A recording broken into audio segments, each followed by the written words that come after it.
It is an exploration of ideas guided by the illuminating insights of Mr. Dhruva Jaishankar. I'm Kaushiki, the General Secretary of CPRF, and I'm honored to guide you through this captivating evening. The Chanakya Policy and Research Foundation stands as a beacon of intellectual rigor and policy innovation.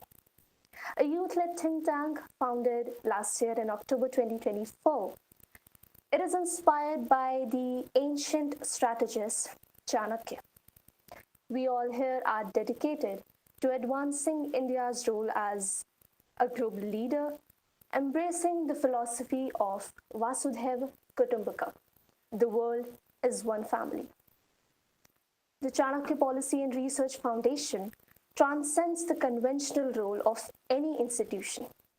It integrates the wisdom of ancient India with contemporary policy development, drawing inspiration from the teachings of Chanakya. CPRF aspires to foster a globally significant India that prioritizes equity, sustainability, and collaborative efforts. As a think tank, CPRF is dedicated to pioneering research, evidence based policy formulation, and cultivation of leadership.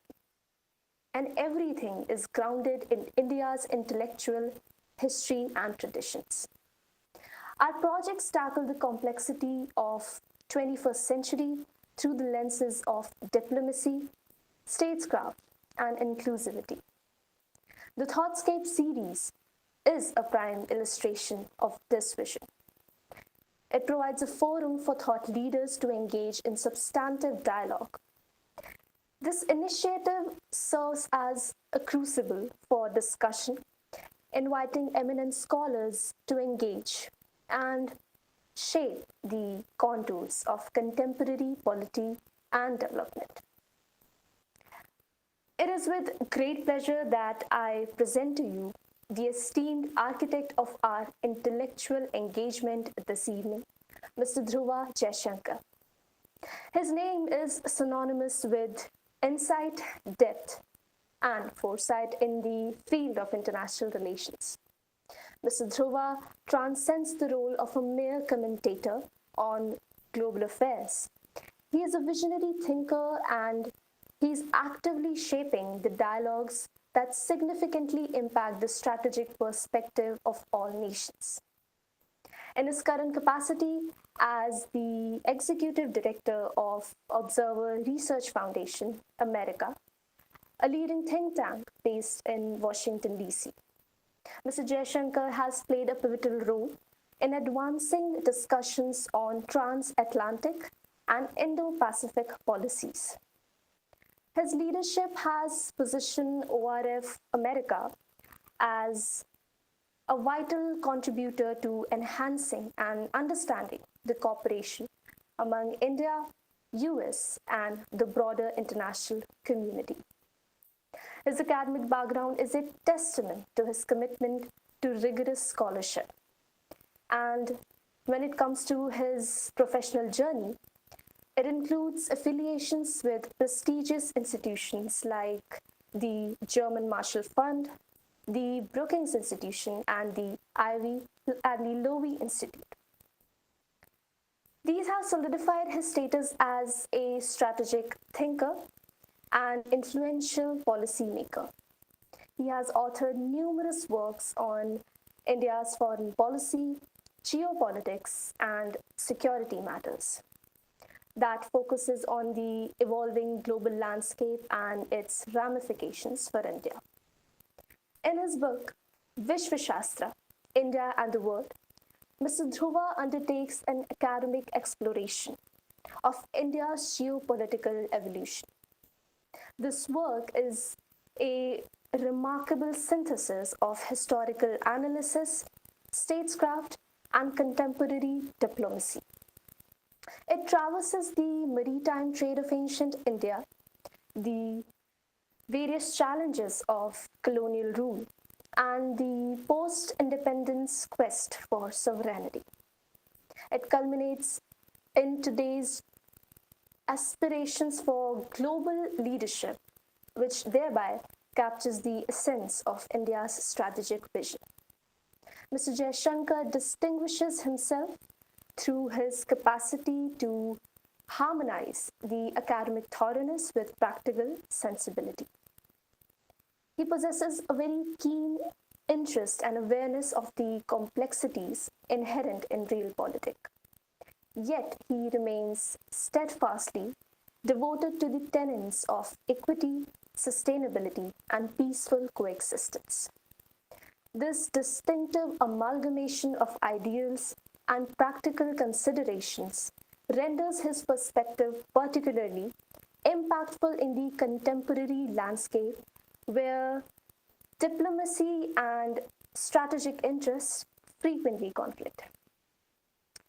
Ladies and gentlemen, now to set the stage for tonight's discourse, I invite Mr. Jatin Sehrawat, the director and co founder of CPRF, to extend his warm welcome to our esteemed speaker and the audience. Mr. Sehrawat has been a driving force behind CPRF's vision and an unwavering advocate for India's intellectual renaissance. Sir, please share a few words. Thank you, Koshiki. Good evening, distinguished guests, scholars, and my dear friends. It is my great honor to welcome you all to this special session of the Thoughtscape series hosted by Chanakya Policy and Research Foundation. Today, we have privilege of engaging with Mr. Dhruv Jaishankar, whose extraordinary book, Vishwashastra, offers a profound exploration of India's interactions with the world from ancient statecraft to the contemporary geopolitics. This book is not just a historical narrative, it is a strategic guide that illuminates India's role in shaping the emerging global order. Vishwashastra takes us back to India's early interactions with the distant lands, such as the maritime trade routes connecting India to the Roman Empire and the cultural exchanges with the Southeast Asia, which saw Indian influence shaping the region's art, architecture, and the governance. These historical connections are the testament to India's long tradition of strategic engagement with the world.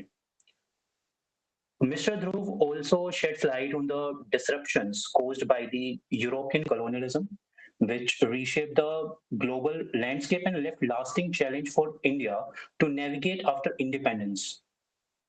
One of the most insightful aspects of Vishwashastra is how it addresses the post-independence period, especially the complex relationship with Pakistan and China. Mr. Dhruv meticulously examines the territorial disputes over the Kashmir and the Sino-Indian border, providing context for the ongoing challenges in these areas. He also discusses India's shift from Cold War to non-alignment to its current strategic partnerships, highlighting key moments like the signing of Indo-Soviet Treaty of Peace in 1971 and the more recent strengthening of the Indo-US partnership in response to the rising concerns in the Indo-Pacific region.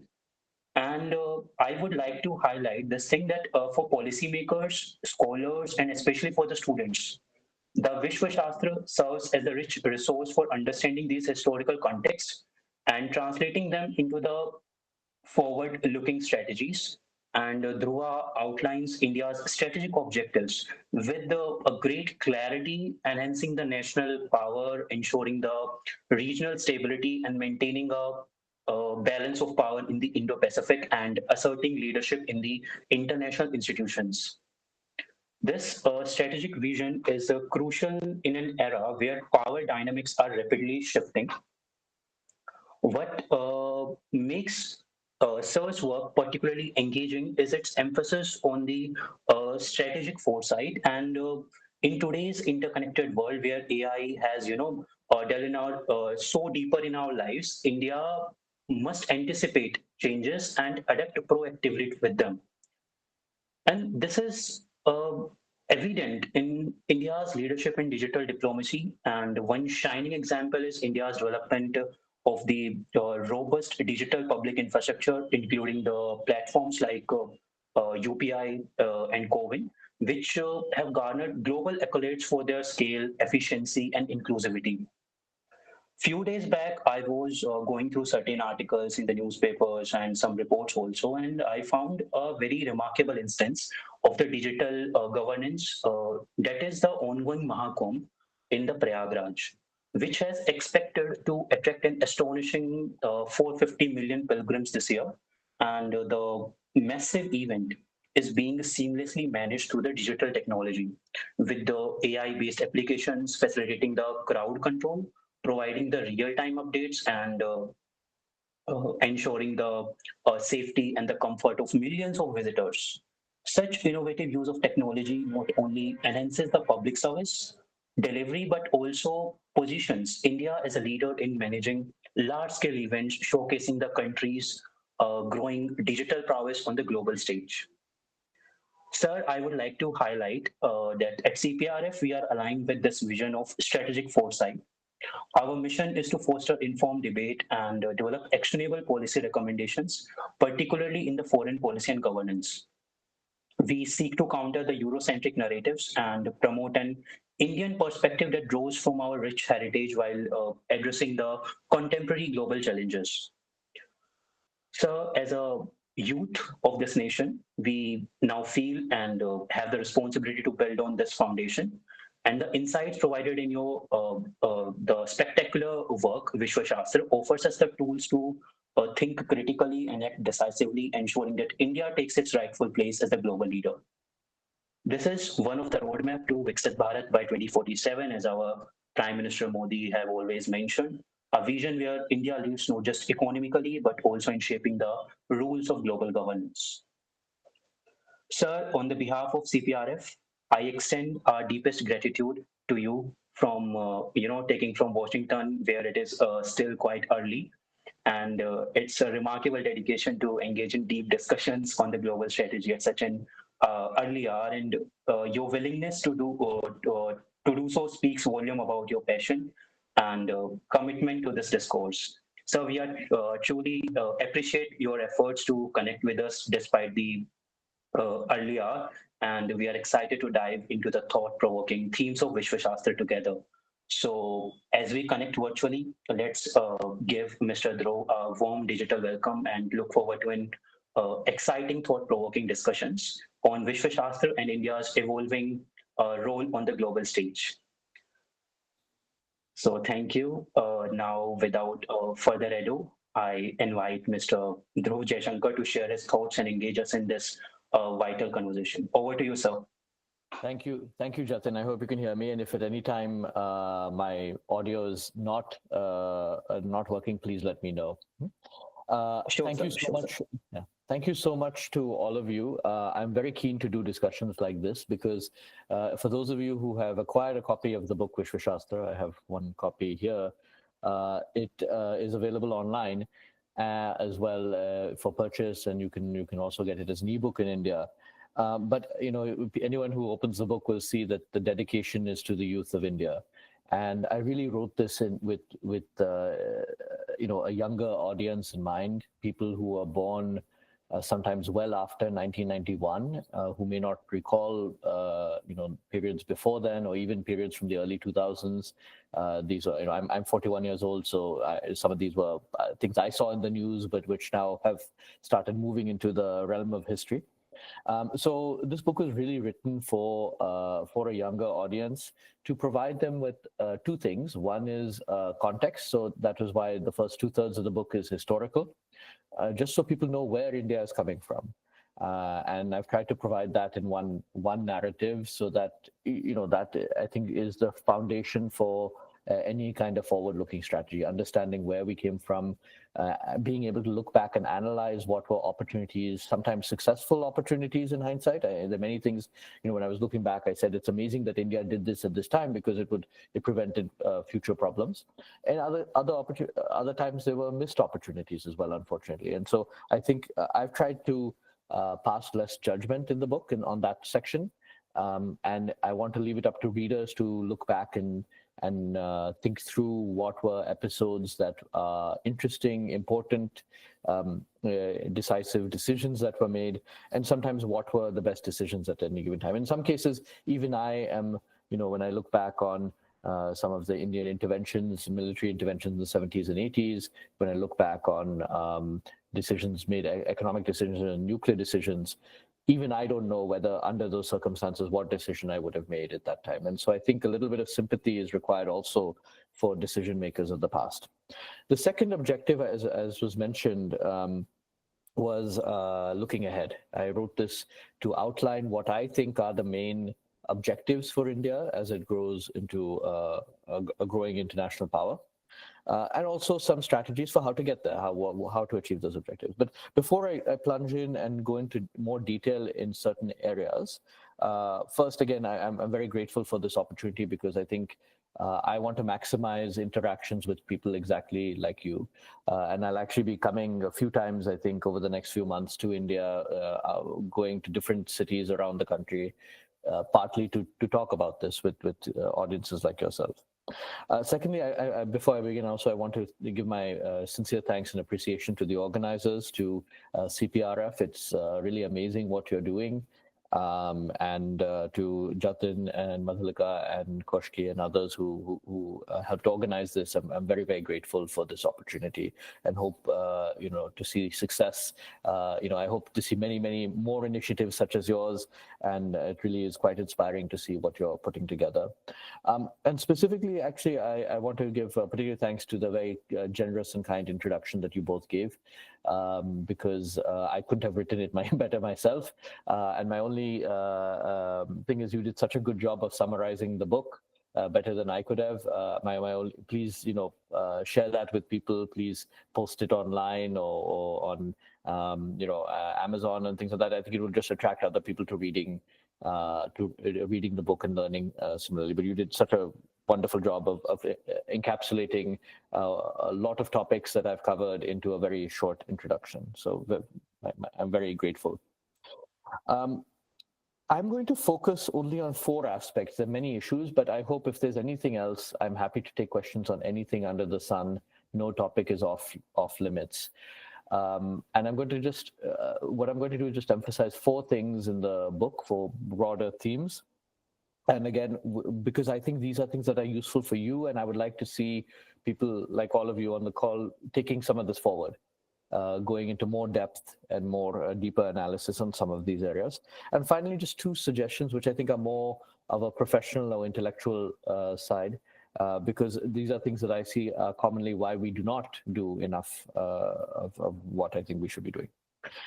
So the first thing, as some of you may know, and I think given the themes of CPRF, I wrote this book partly to introduce people to a better understanding of Indian history. And I only focus on Indian history as it applies to the rest of the world. I don't go into a lot of depth on any one period, but it covers 4,000 years very, very superficially of India's interactions with the world at different times. And I think many aspects are interesting, many are worth deeper study. I will address a few that I think are important, particularly pre-independence, before getting into the post-independence period. One is, I think, the standard way of looking at the world, and I think this is true of most human history across, not just in India, across the world, is that the world is a competitive place.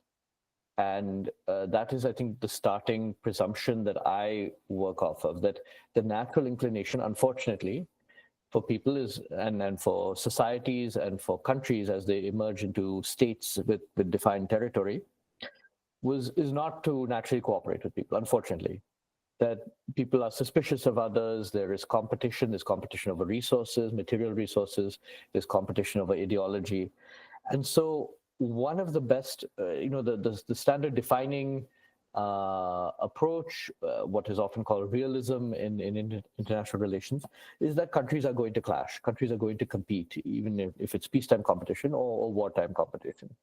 And that is a standard feature throughout Indian history and throughout human history, unfortunately. But there are times, and you can go back now 2,200 years, where Indian leaders articulated something beyond that. And the example I would give, only because we know quite a lot about his views, is the Emperor Ashoka, whose emblem is now the national emblem of India, whose wheel, the wheel of Dharma, is on a flag. So, the Ashoka's legacy still lives on today. But we have again a very direct, his direct views, because he left edicts, he's left these written writings. It seems in his own language, even across India. All the way to Kandahar in Afghanistan, what is today Afghanistan, to Bangladesh, all the way south to Karnataka, Odisha, Nepal, and so forth. And from that, we get a very remarkable view of his governance philosophy. And what is striking is he's saying we should escape that. We should actually engage through some kind of set of rules defined by what he calls the Dhamma or Dharma, and that should be a basis for even international interaction. And he talks about communicating with leaders as far afield as the Mediterranean. So it's quite remarkable that 2,200 years ago, he knew about rulers and was possibly in communication with rulers as far away as Southeastern Europe, Syria, what is today Syria, Egypt, and Libya. So that's quite remarkable. He mentions them by name. And then also we know he sent missionaries to what is today Sri Lanka, Afghanistan, and what is today, again, Thailand, Myanmar as well. So again, we have 2,200 years ago, a pretty astonishing that we have an Indian ruler in communication or in direct contact with this quite a large section of the world, saying we don't need to compete in this way without rules, without a rules-based international system. And in some ways, you only see that again in Europe during the Enlightenment. So in some ways, he was almost 2,000 years ahead of his time. It's a very different matter whether he was able to implement any of that. I think that's questionable. But the fact is that you have a legacy of Indian leaders being articulate a global vision for themselves.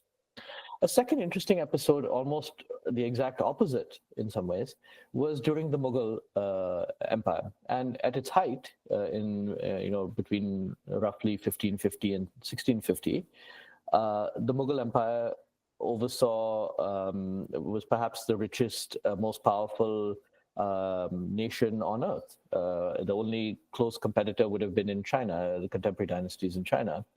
But certainly it was much larger than other Islamic ruled empires, the Ottomans, the Safavids, who were contemporaries, and the European states that were starting their colonial endeavors.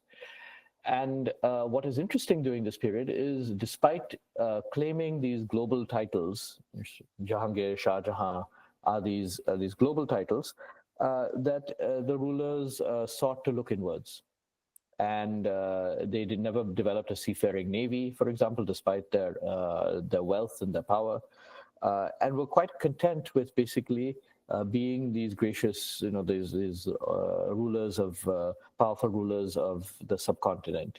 For them, when others came, they came and paid tribute to the court in Agra and Delhi. Not the other way around. And you read about Europeans coming in that capacity. So I bring that up because I think it warns against the perils of complacency and isolationism. That is, even when in India, when you had an Indian state that was globally one of the most powerful in the world, the fact that it started looking in meant that slowly, again, other powers started nibbling away at its power. To the point where we all know what happened after that, which gets me to the third episode I would dwell on. I think actually the post-Mughal period, roughly 1707 to 1857, which is the beginning of the British Raj, is actually a fascinating and very understudied period of Indian history from an international relations point of view. Because you had many quite powerful states that emerged at this period, the Marathas, Sikhs, Dogras, the Tipu Sultan and Hyder Ali in Mysore, in eastern India. And then you had the external powers as well, the British, the French, the Ottomans, the Russians later, who were all competing for influence in this area. And so I think there are a lot of lessons to be derived from sort of very careful study of this period, between, in some ways, Mughal primacy on the one hand and British primacy on the other. And yet there's very little study. In fact, if you read, the standard international relations literature, and as somebody mentioned, it's very Eurocentric. There's almost no discussion of the international relations of the subcontinent in this period, despite having many of the factors that you think would attract scholarship. Again, there is a little bit of work done. I mean, for example, Vikram Sampath has a new book out on Tipu Sultan, which, amongst other things, discusses his diplomatic efforts, including with the French and British and others. But again, approaching it from a primarily international relations perspective is not something that is done very often. Which brings me again to the last thing, which is what are the lessons we can derive from colonialism? Why, in some ways, why was India colonized? Why was a country that was this large and this diverse colonized by one power, the British, who were based on a small island many, many thousands of kilometers away? So I think, again, there are lessons. My hypothesis that I've put forth in the book is it was maritime dominance that enabled that. And the lesson that India needs to derive from that is to not let the Indian Ocean be dominated by any other power in the future. That, of course, it'll be very active. It's in fact becoming more active. But if India allows the Indian Ocean to become dominated by any other actor, it is a recipe for a new kind of colonization that will take place. So that, I'm giving these are just some samples of some of the kinds of historical analysis that is possible, that somebody should pursue in more detail. Some of this has been done to some extent, but the degree to which I think that part of the challenge, this is not just in India, but including in India, is that historians focus more increasingly on social issues and cultural issues. You have very rich histories written on many of these, on all these periods, but on many of these topics, but tend to look skeptically on the question of power politics and international relations. Equally, people in the international relations field, for whatever reason, do not look at the pre-independence period in a very serious manner. And so I think there is this gap that has emerged. Again, very few exceptions to this, where a lot more scholarship can be done on the lessons that can be derived from pre-independent Indian history and the contemporary application and lessons learned from that. And again, in Europe and in the Western world, there's a lot of that. There are immense amounts of work on Thucydides and the Peloponnesian War and lessons for the US and Soviet Union and US and China. I feel like a new book on that is coming out almost every year. And yet, again, we have these areas, not just in India, but including India, which are severely neglected. So that would be my first sort of broad point to make. The second, bringing it up to contemporary challenges. I know, we are animated by this view of, a global family, Vasudhaiva Kutumbakam, and all that, with good reason. It's we would all, I think, like to live in a world which is primarily cooperative, where it is defined, if anything, by peaceful competition rather than war and conflict. And yet, I think, as I mentioned, the starting premise of international relations is that the world is a competitive place, defined by mistrust between societies and states. And so where I'm coming out on that is, I think we also need to think very long and hard about how to preserve peace. You need to prepare for, take security seriously. And in many places, including in India, but I would say India is less bad now than what we're seeing in Europe and other places, there is a kind of complacency that has set in, that spending on security is frivolous, is unnecessary, it contributes to conflict. And I think what you're realizing is that you have societies, and I think Europe and Japan, I think are good examples of this, that are unable today to take care of their own security, especially, and in Europe's case, even when there's a conflict at its frontiers in Ukraine. They're still reliant on the United States, both for its military presence in these geographies, but also for military armaments and defense procurement. So I think one thing for India to continue to, and I think India has learned this lesson partly because of its own experience, is that if you want peace, you have to prepare for taking charge of your own security. And that means thinking very seriously through what are contingencies where you will be required to use your military and use your security services, whether it's against other states, China and Pakistan being the two most examples, whether it will require intervention in other countries, smaller countries, or whether it is the scourge of transnational terrorism. And so these, I think, again, the goal is quite clear. We do want a world at peace with itself, and India that has good relations with others. But sometimes getting there will require these difficult decisions when it comes to matters of war and peace and defense and security. On a more positive note, my sort of third broad point is that we are also living in a period where the opportunities for integration and connectivity are immense. And again, one area where it will be most apparent and immediate is in the digital sphere. Today, it is seamless that we can have this conversation. 20 years ago, it would have been very difficult to have even this kind of interaction, across borders over video. But the fact is today, when you save something on your phone, it's perhaps saved on a server in another country. And any kind of future development will involve these cross-border interactions of data and knowledge that will have implications and will have, again, both positive and negative for people. It'll open up incredible opportunity, but also have security concerns as well. So we have to think seriously about space security today, about undersea cable security, and so forth. It's not just digital connectivity. I think physical connectivity is also, the opportunities are immense. Today, we're looking at a much more integrated South Asia than was imaginable. Again, I feel the news is dominated by all the frictions and troubles between India and its neighbors.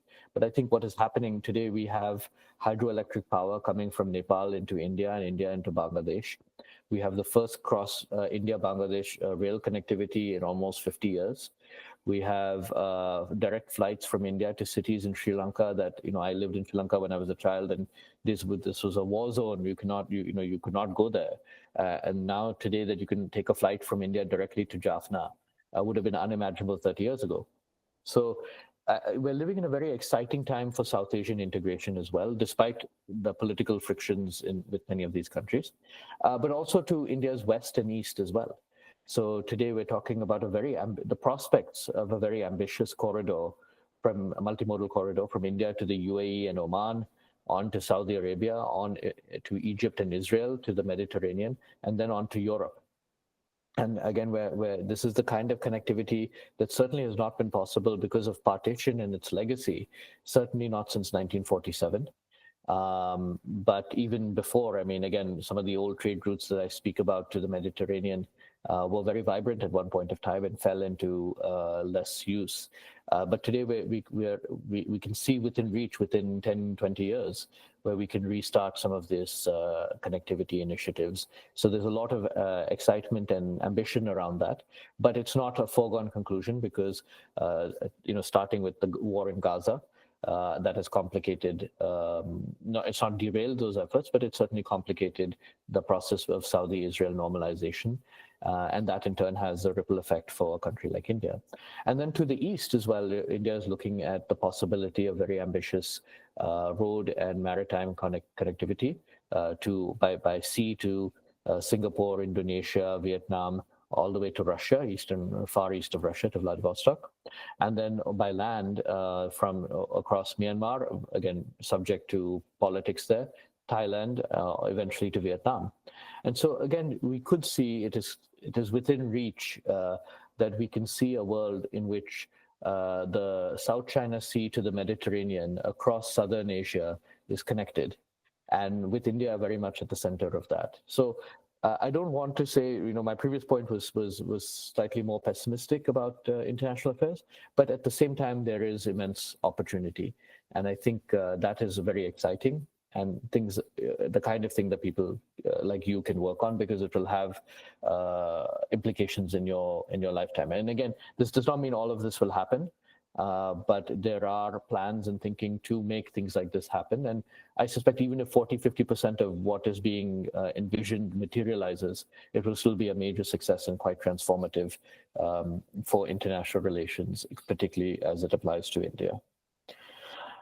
My final point, and this is actually bringing it home, is one of the themes for anybody who will have read the book will have picked up on is how much domestic policy is integrated with foreign policy today.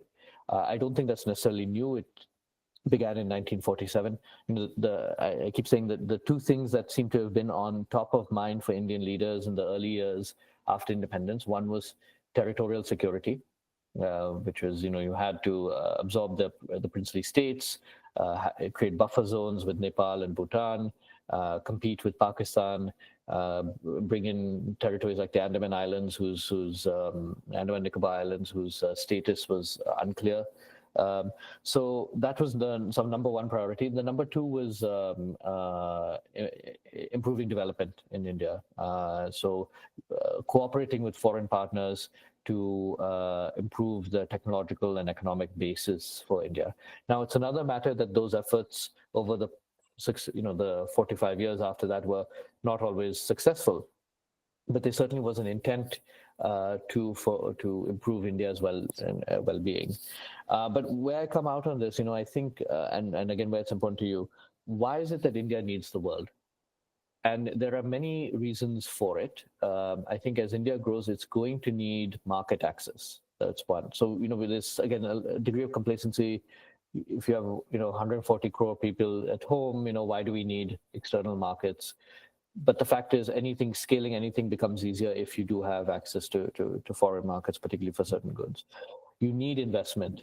Money has to come from somewhere. It should come domestically when possible, both from the public and private sectors.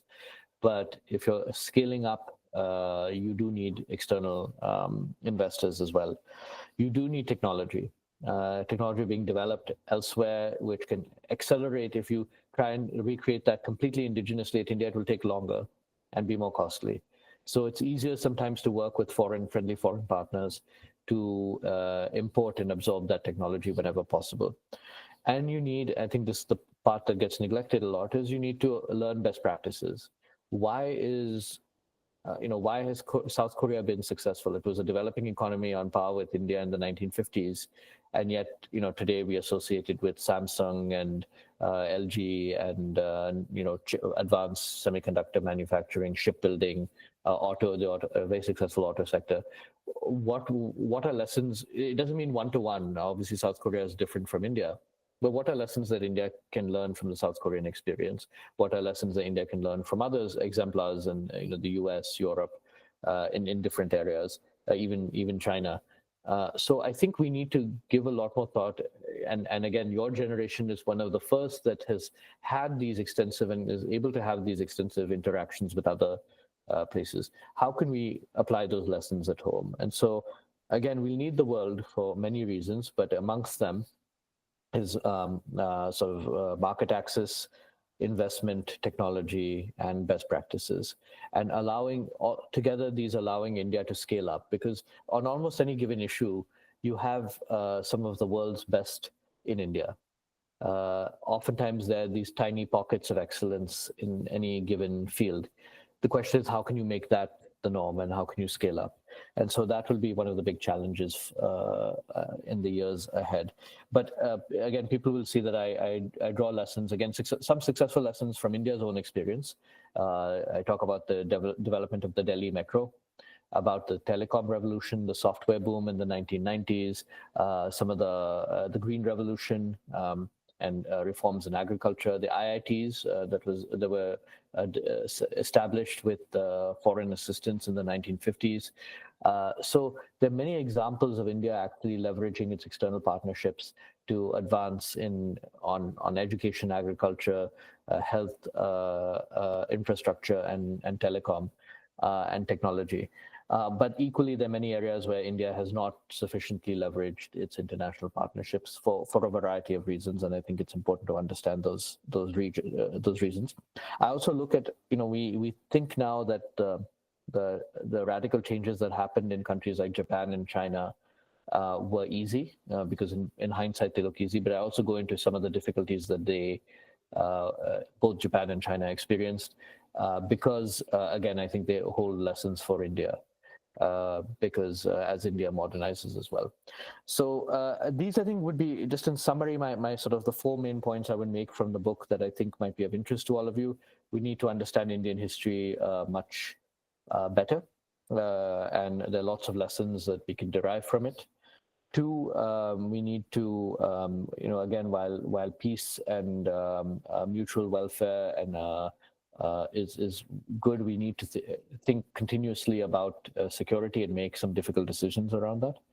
3, there are also immense opportunities around connectivity, trade, integration with the rest of the world.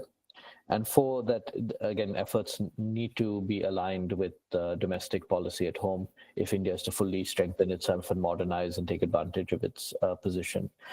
My last 2 points I will make, and again, I look forward to an interaction with all of you. As you are setting up CPRF and as you are, and other efforts you may do, I see a lot of young people in India with a lot of enthusiasm and energy and knowledge as well, which is quite incredible. But I feel like many efforts fall short for one of 2 reasons. One, I think, and I see this as a consumer because I try to read a lot from new voices particularly. One is limited interactions with policymakers themselves. And so many times I'll see policy papers written which are either asking the wrong questions. These are issues that have been debated already or are not yet ripe for discussion. But often the proposals or the context are not quite correct. They are not addressing what are the issues today. In some cases, the problems around a policy issue are well known. Everybody knows what the problem is, but how to overcome that is usually a combination of a few factors, including politics, including other players.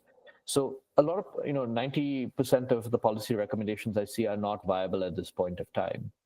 So I think one of the things where it would be useful to maximize interactions with people who are currently in policymaking roles or have recently been in policymaking roles is to, one, check, are we asking the right questions? Are our solutions viable? What are some of the problems around that? And that iterative process is what makes for better policy papers and policy research.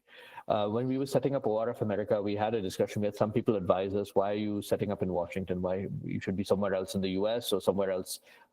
And the argument we made, and I think the correct one, is why we're in capital cities like Delhi and Washington or Brussels or London or Singapore is the reason is that proximity to those policymakers. Because if you're very divorced from them, there are many things that they will not say publicly or that will inhibit your ability to provide useful policy research.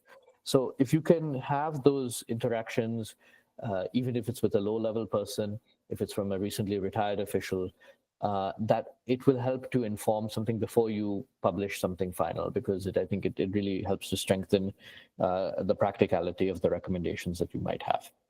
The second thing, just in terms of the policy research, I see a lot that recycles what is called secondary source material. So histories by other people, commentary by other people, and frankly, that doesn't add anything new, doesn't add much new to our debate, to our discussion. So to the extent that if you're doing, for example, historical debates, it doesn't matter to me, Rumila Thapar wrote this and Vikram Sampath has criticized this. I mean, I can tell you all those debates. The what is actually useful is going back to the primary source material and analyzing it in its original context and synthesizing it. And I just don't see very much of that happening. So, part of it is because of a lack of investment in language skills. But even if you were to find those in good, find things in good translation that are available into English, Hindi, and other vernacular languages.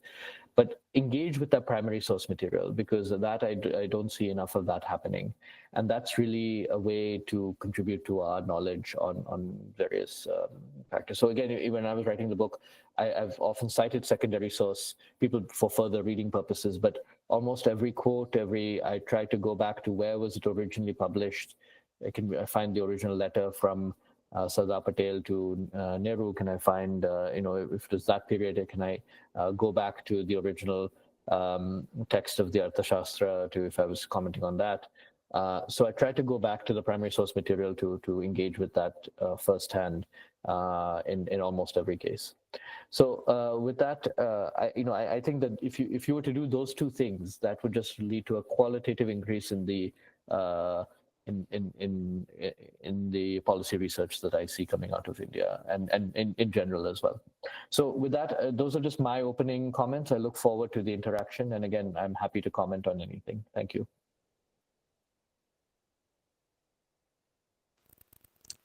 Thank you, Mr. Dhruva, for your masterful presentation. Through your words, we have journeyed through epochs from the depths of India's historical interactions to the heights of aspirations it wants to achieve as a global power.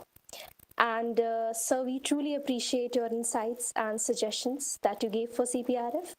We would make sure that we make these our guiding principles, and we believe these will help us establish and achieve our vision truly. Your insights have not only enlightened but also empowered us to think critically about India's role in the world and our contribution to the nation. With that, now we open the floor for questions, an opportunity to delve deeper into the ideas shared and to enrich this dialogue further together. Please feel free to use the raise hand option, and we will invite you to pose your questions. Let us ensure that this session reflects the same intellectual energy as Mr. Jaishankar's lecture.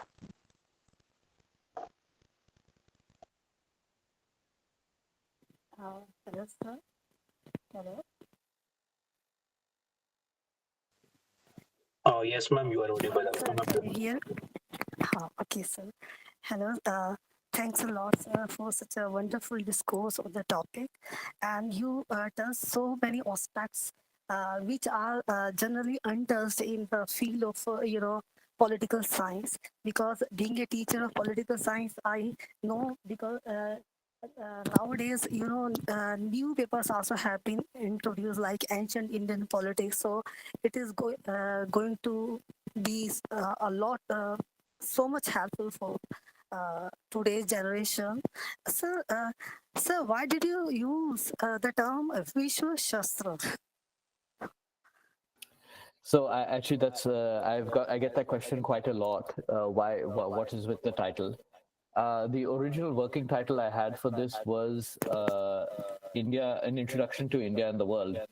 And Penguin said that the publisher said that that's the most boring title. Nobody will buy the book. It reads like a boring textbook, and so you need a more interesting title than that. So I said a few things, but I very much like this title. I wanted it to connote a kind of timeless ambition. That is, this is supposed to be like a timeless book and recall. So the Shastra part is obviously a reference to the Arthashastra or the Dharma Shastra as treatise, effectively like a text. And Vishwa obviously connotes the world, and many people associate this now because of the term, the Vishwamitra, Vishwabandhu, Vishwaguru, people are using that now. So Vishwa Shastra in some ways it's a treatise on the world. The one area it is, I'm being a bit deceptive, is most Shastras are a theoretical text. They don't talk about the practicalities of they want to have a theory. And I very much did not want to write that kind of book. I didn't want to write in generalities about this is how a state should behave. There's a space for that. More people should write that, but that's not what I want to do. I wanted it to be an explanatory text. So actually describe what happened. rather than and then allow people to derive their own conclusions. So in that sense, it is not strictly a shastra. Somebody else, a scholar, said you should have called it Vishwaniti instead, which is possible. But I was being a little bit deliberately cheeky in this. But there is a tradition, not so much in India, but in some other places, of people using these historical examples, historical texts, to contribute to a theoretical premise. I think there's a very influential book by an American in the 19th century named Alfred Thayer Mahan. And Mahan was a teacher at the Naval Academy in the US. And he wrote, his book is quite remarkable again because it's mostly a historical book. This is what the nature of maritime war was over different periods of time. And he has he has illustrations of the Carnatic Wars, for example, British and French fleets, where they were, where they positioned themselves, how they took advantage of weather conditions. So he again wrote a history, but it had a grand theoretical premise. And it was a best-selling book in the 19th century. It was sold in Japan. It was a best-selling book. It was really used to motivate in Japan their building of the naval capacity. And we know how that finally the Japanese used that against the Americans.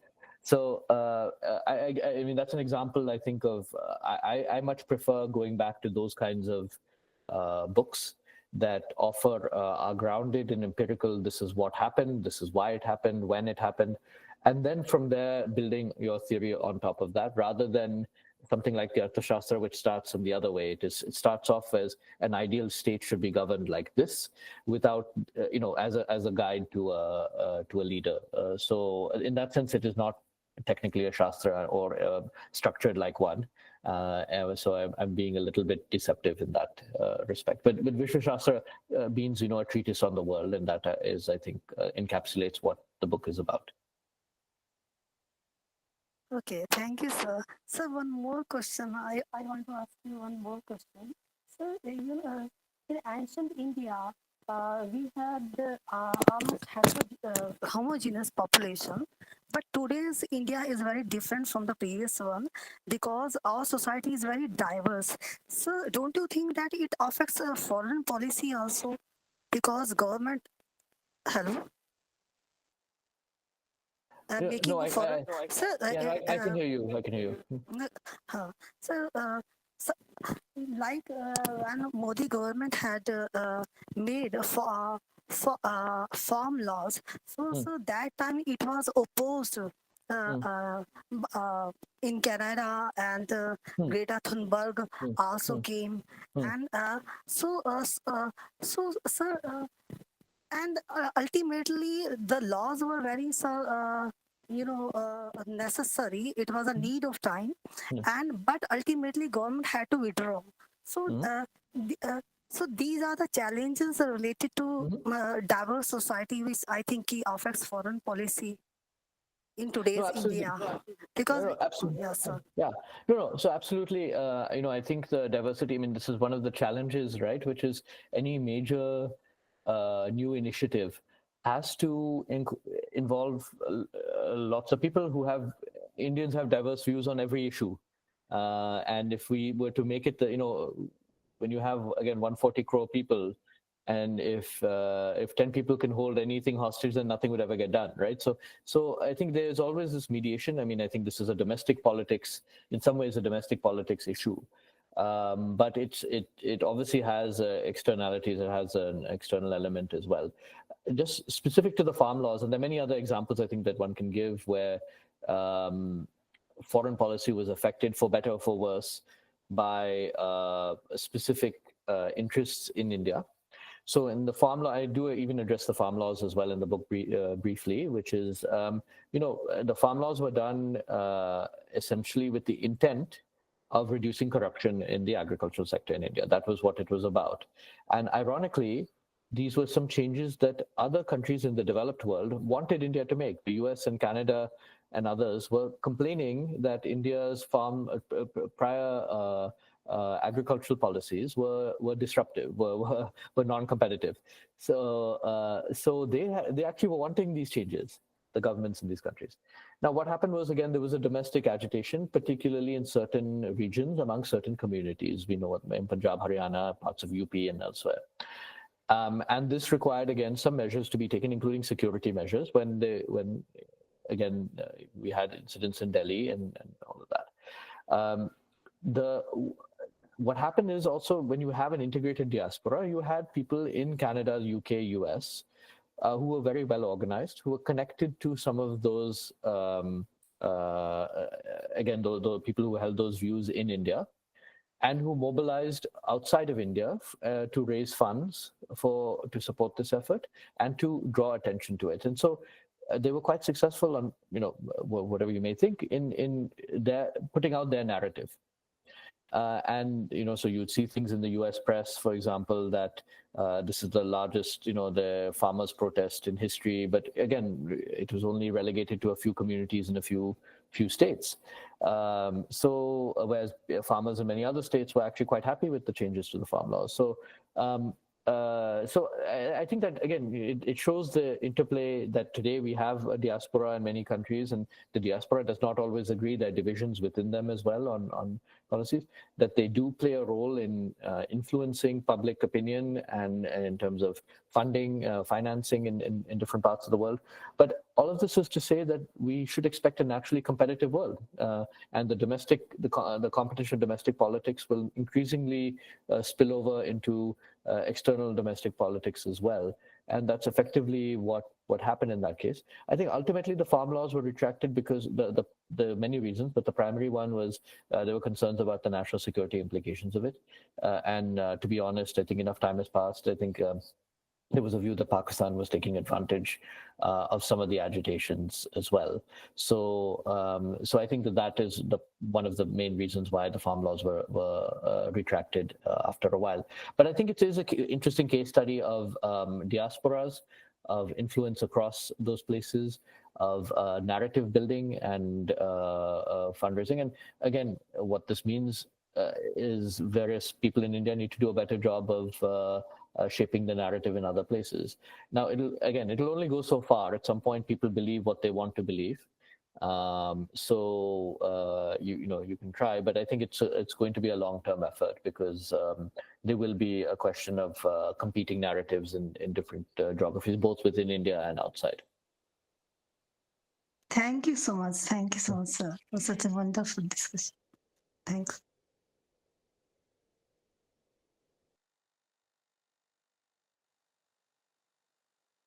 So there's a question from Ipsita on the text, but I see a hand raised by someone named Anshul as well. So maybe Anshul, you can take the question first, and then.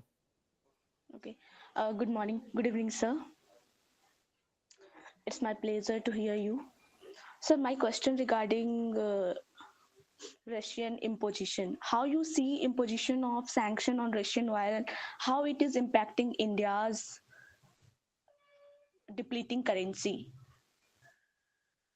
Is there any link between those things? As we see in news that India's currency is depreciating day by day.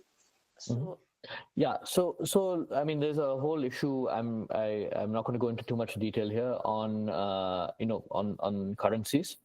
I think for some reason, I've not fully understood this. There's a sense in India that, not just in India, but in some places, that the higher the value of the currency, the better it is. But currencies are floated and fluctuate based on a number of factors, including your reserves, gold reserves, forex reserves, your import bill, your net, how much you're importing.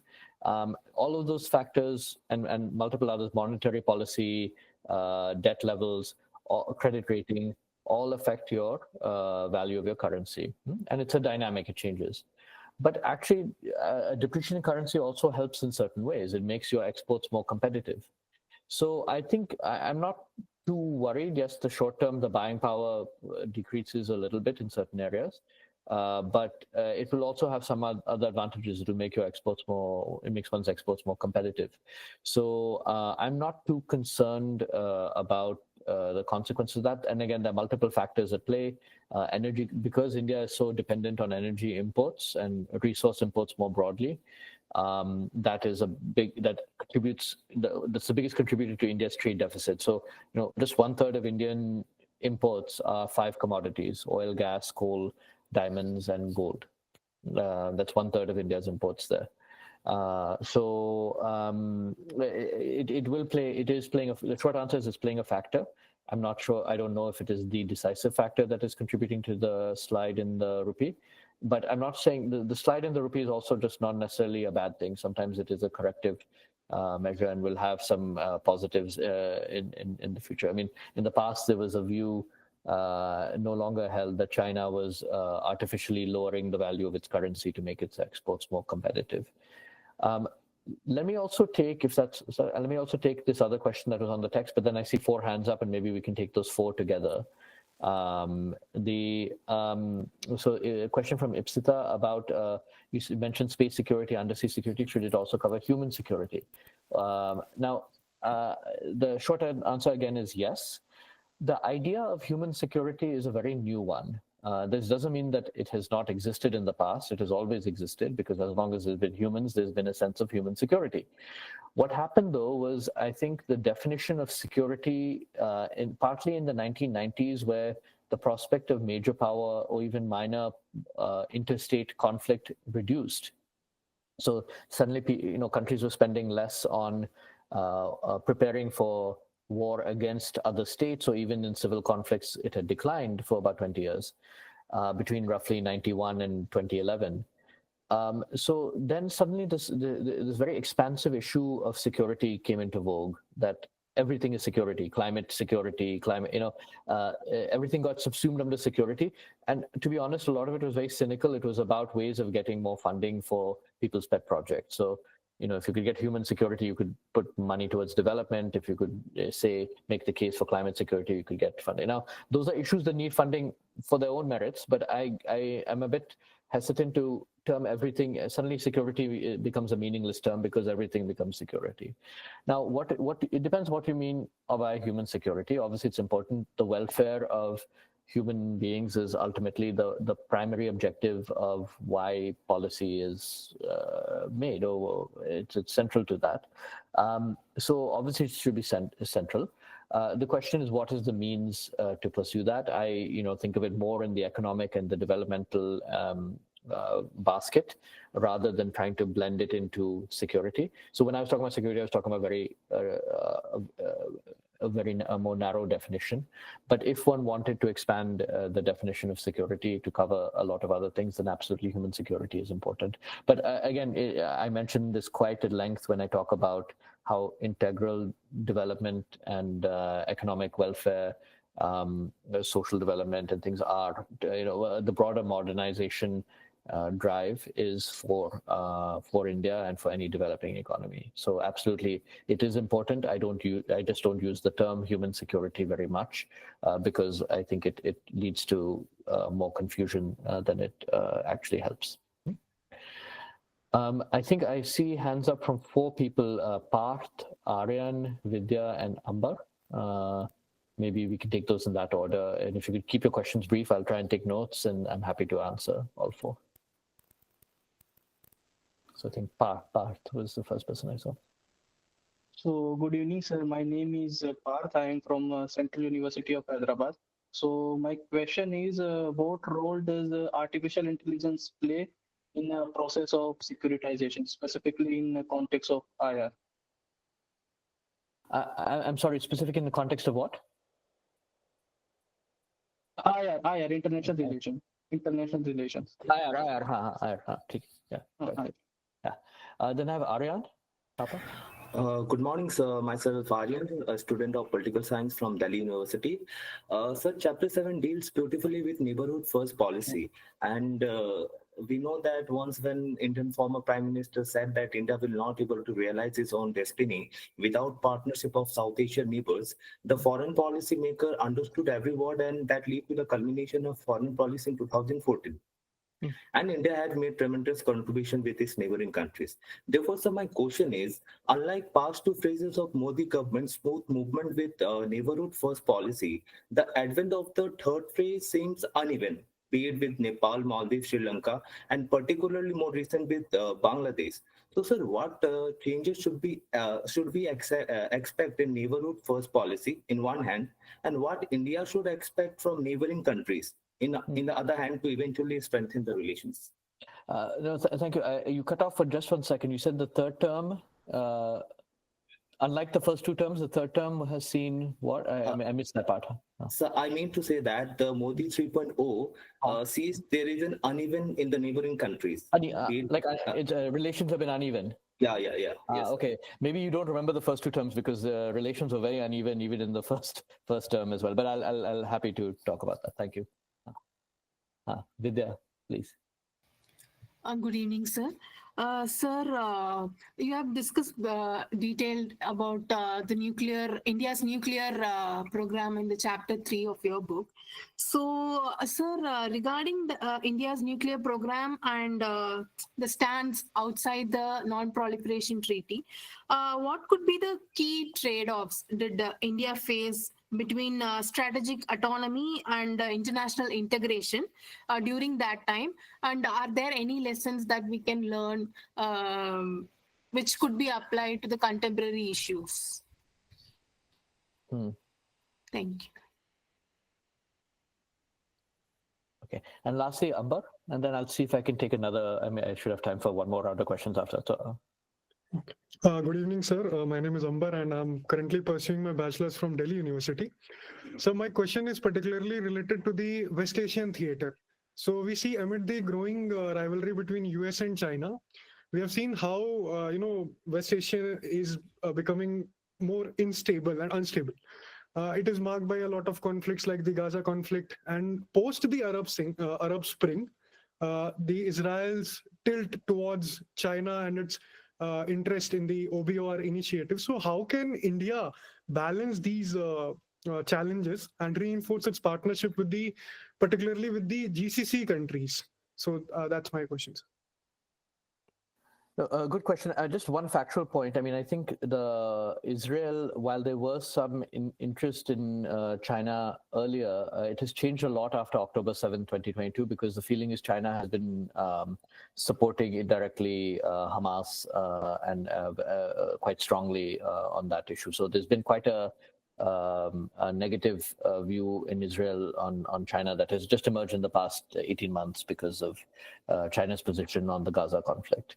Mostly it is the spread of Chinese propaganda, that is anti-Israel propaganda by Chinese outlets. So, but I'll come back to, I mean, the broader question I think is a very good one.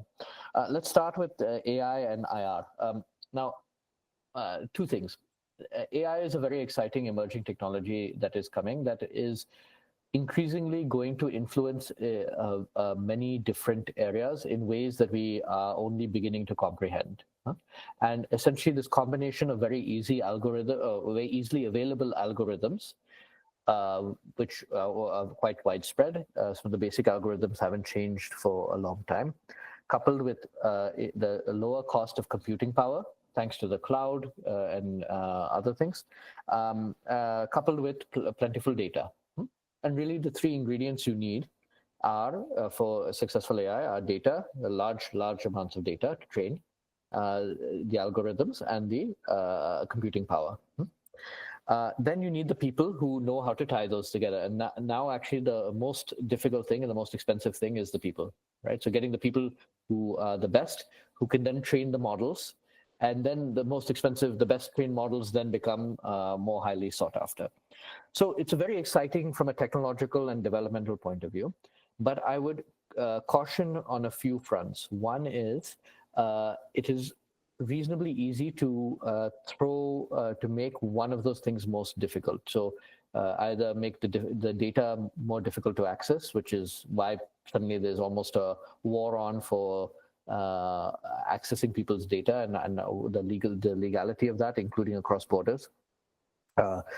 Two, for talent, competition for talent, and three, the computing power, and particularly the energy, the very high physical infrastructure that is needed for that, the data centers and computing power, the semiconductors, and then the energy, water, and land required for large-scale data centers. So there is that competition is already underway and is intensifying.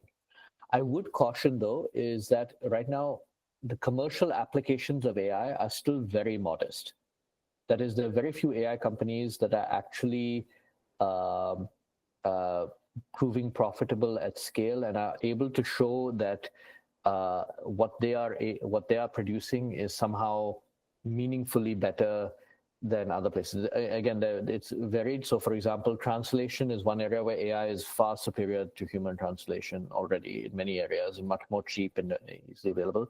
But or coding or something like that.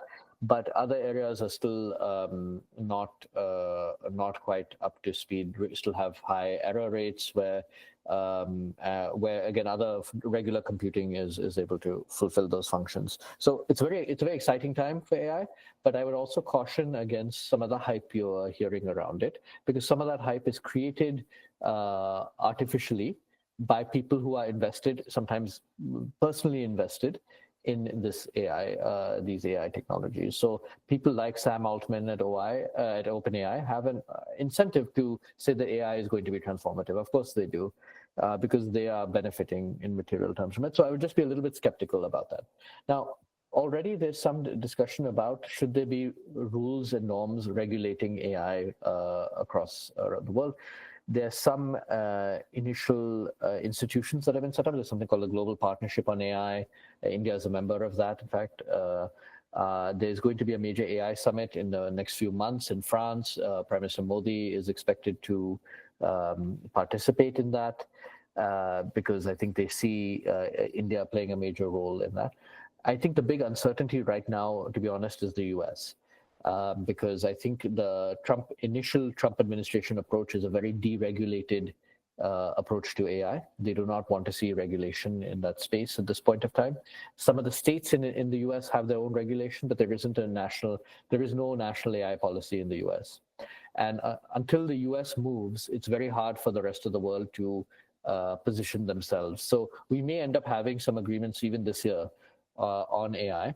International agreements, but how meaningful they are will remain in question. But eventually, what I'm getting back to is AI will then is already started to touch upon almost every aspect of public policy. So questions of security.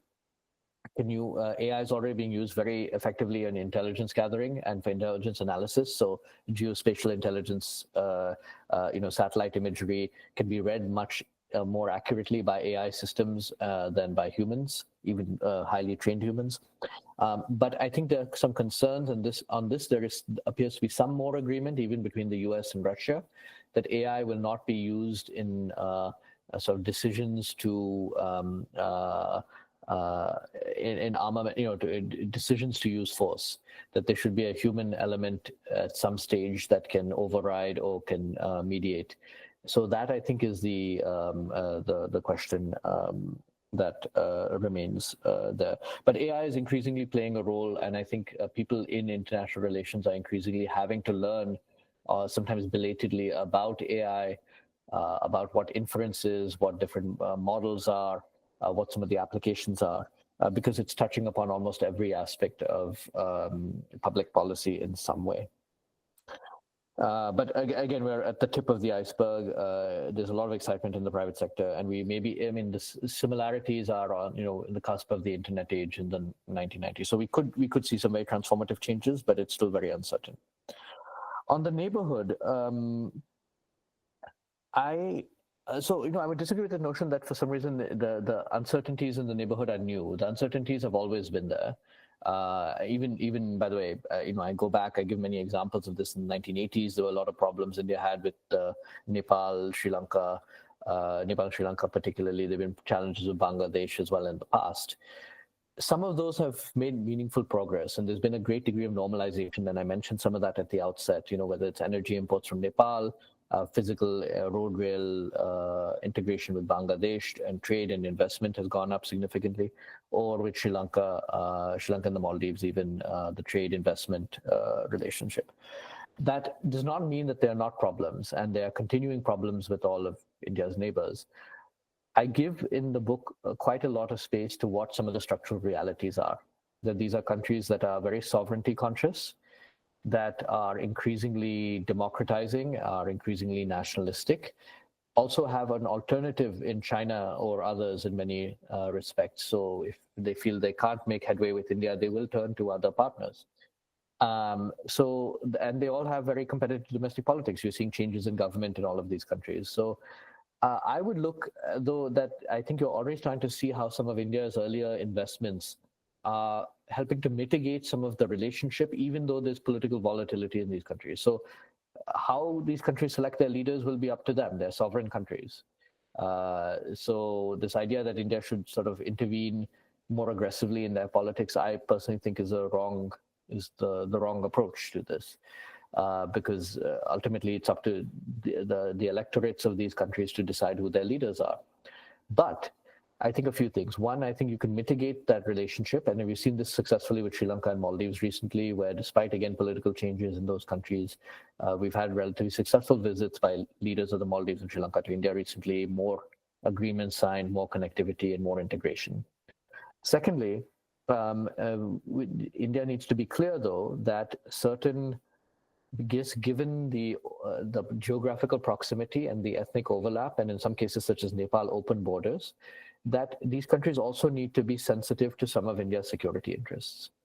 So, for example, if they were to start acquiring certain kinds of weapons that would be directed against India, that obviously, or providing a base to an external power or something like that, that naturally has very direct implications for India. So India needs to be very serious about saying, we want to work with you, we want good relations, we want your economic welfare to increase, but you need to also be sensitive to some of our concerns.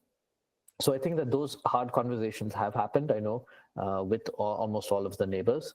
And will probably continue to happen. So I think all I'm saying is I can just see, we're already seeing that the political volatility in India's neighborhood is being mitigated to some degree, that the India, Nepal, India, Sri Lanka, India, Maldives relation is becoming more stable despite the political volatility.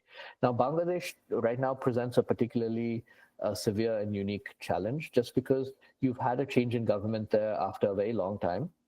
You have a very disparate group of leaders in the coalition there who have competing interests. And you also have some very severe economic vulnerabilities that are coming to the fore right now, where India will actually be needed in many ways. So I think it'll take a while, but what will have to be navigated in the near future, in the next few months and years, is how Bangladesh is able to resurrect its economy a little bit, and thereby also establish some political stability. And then what the new relationship between India and Bangladesh is. But the fact is, today, India has a lot of loans to Bangladesh. It's a major trading partner. Some of the old problems have gone away on the border and border killings and things like that. There also remain some existing problems on water sharing and other issues. So again, Bangladesh is going to be a particularly severe test in some ways, with the way Maldives was about a year or two ago, but more severe. But I am not, I think eventually, and I say this quite explicitly in the book, Bangladesh will matter to India much more than it matters to any other country, to the US or to China or to anybody else. And so ultimately, India will have no choice but to invest more in that relationship. But obviously, steps that taken in Bangladesh, particularly given the high degree of political uncertainty there, would make things a lot easier. And sometimes, again, just given the circumstances, there's a bit of a vacuum at the center with, again, competing, the Yunus government, the army, the BNP, the remnants of the old political parties, the student groups, and so forth. So it's still very, very messy. So let's just hope that that is resolved. Quickly, what lessons can be derived from the nuclear era? I won't get into that too much because I dissect it a little bit. I want people to derive their own lessons. I think two questions that come to mind: could India have tested earlier and therefore found an easier path to the nuclear mainstream? Some might argue that the technology simply wasn't there, that India couldn't weaponize fast enough before 1964, when many of the non-proliferation agreements started to come into force and be negotiated. The second question, I think, is should India have done something different after in 1974 or later? So was the peaceful nuclear explosion the worst of all worlds? India got sanctions but wasn't able to fully weaponize. or should it have tied itself much more closely to a nuclear power, the US or Soviet Union, to accelerate its nuclear development, or should it have just not had nuclear weapons at all? Now, I think in hindsight, I think it's quite clear India should have had a nuclear deterrent on its own because of China's prior nuclear deterrent, and Pakistan actually after 74, Pakistan accelerated its weaponization quite significantly. So there was a period in the 1980s where India was behind both China and Pakistan in its nuclear development and did not have another guarantor, a nuclear guarantor that was neither the Soviet Union nor the US. So that put India in a very vulnerable position. So I think, again, in the end, it worked out, but could decisions have been made to make it a bit more smooth, either by aligning more decisively with one of the nuclear powers and working, say, with the Soviets or with the US earlier on nuclear development or nuclear weapons development?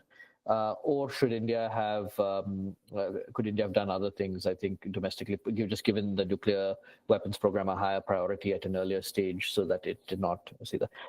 The one parallel, does it have any parallels today? I think I just having a conversation with someone yesterday in Delhi on these new AI restrictions that the US has put out, AI diffusion concerns, and they were drawing the parallel with the nuclear regime, that this was basically denying India cutting edge chips, and that this would have, yes, immediately it would not have ramifications, but over the longer term, this was going to create a world of haves and have-nots. India would be excluded.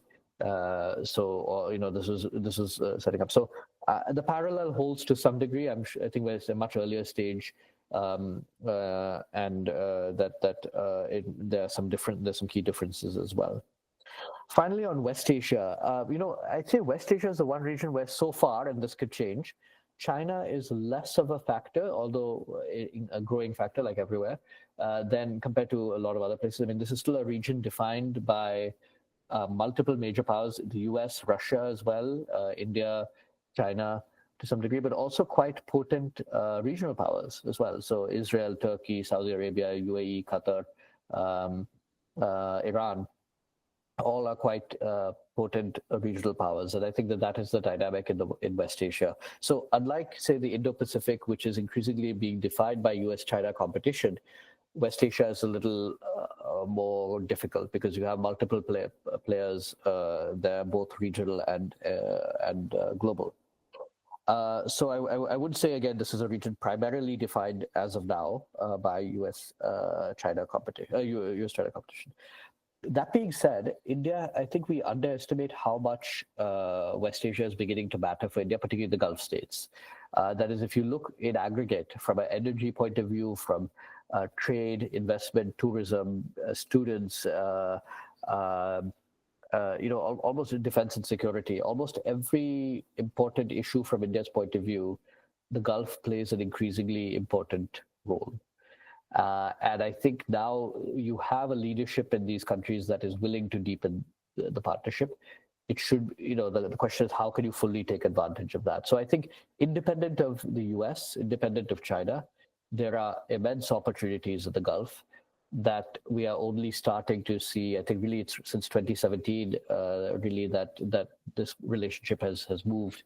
And again, in theory, a lot is possible. I mean, we can talk about the potential for really transformative relations. I mentioned the integration and connectivity side, but even on defense and security, some things are possible that were not possible 10, 20 years ago. So I just do think that this will be an important area for India, regardless of US-China competition, but that will play a role. To give just one concrete example, we are looking at a world in the near future where major structural investment will come out. The US will be pulling back, not just from India, but from around the world. Europe will have limitations. Japan will have its own limitations. China has security concerns for India.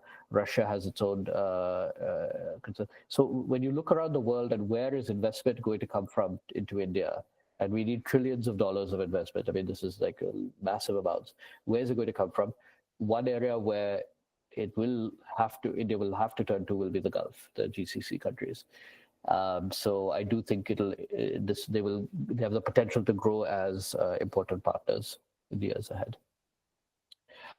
Thank you. I hope I've addressed those questions satisfactorily. Again, almost every one of those issues, AI a little less, it's only passing mention, but almost all the other issues are touched upon in the book as well. So feel free to go into that. But there's a lot more that can be done. I have one question in the chat and three hands up. So unfortunately, we have to cut it off there. Let us take, I think, Sangam and Mani Shankar. I think, and then Ankita, I think, has a question on the, and Ankita has a question both on the chat, and I can take the one on the chat, but maybe Sangam? Okay, good evening, sir. My name is Sangam Priya, and currently I am pursuing my bachelor's from Delhi University. First of all, thank you so much for such an insightful session. So, sir, my question is that we can see that in the reign of contemporary politics, there is a rise of nationalism and protectionism in Western and European countries.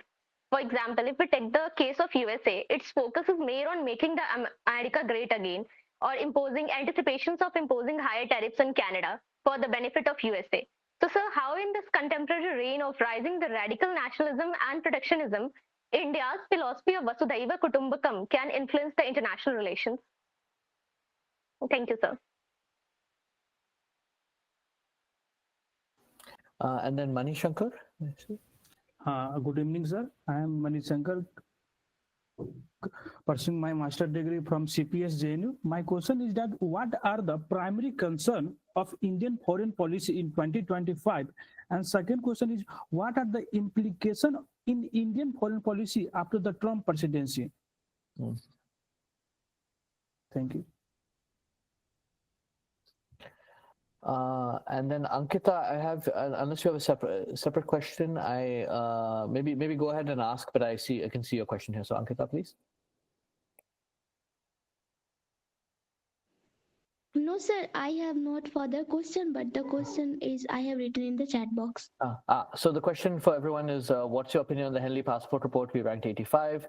How are students going to come through all the legal documents that needed to get visa clearances for the USA? Even the UAE is making it tough to get a visa. So very good question. So actually, all three of those questions are related to each other. I'll try and take them very quickly. So it's very funny. I think there's one way of looking at what Trump is. He's going to be inaugurated in the city. I'm very close, not far from where I am, in 24 hours tomorrow.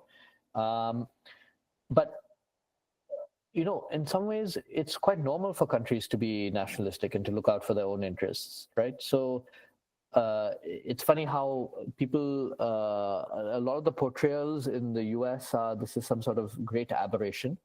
But even in the US's own history, go back more than 70 years, the US was very nationalistic. It was very closed off. It was very anti-immigration. It was anti-trade. It had tariff. So in some ways, that's the normal state of affairs.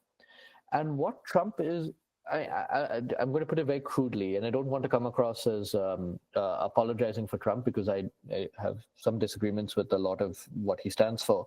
But the US is by far the most open economy in the world. I mean, if you look beyond tariffs and trade, from a ease of doing business point of view, actually the IMF did a study of multiple modes of openness. They looked at 10 criteria, of which tariffs was just one of the 10 criteria. So beyond goods, services as well, ease of doing business. The US is by far the most open economy in the world. And what Trump is saying is this openness has not served everybody in the US well. That yes, there have been some winners, but there have also been lots of losers from this openness. And we need to be competitive, we need to maybe be a little less open in some areas. So again, don't quote me on these numbers, but essentially if the US is at 95% openness, the European Union is 85% and China is 75%, right? Maybe even less.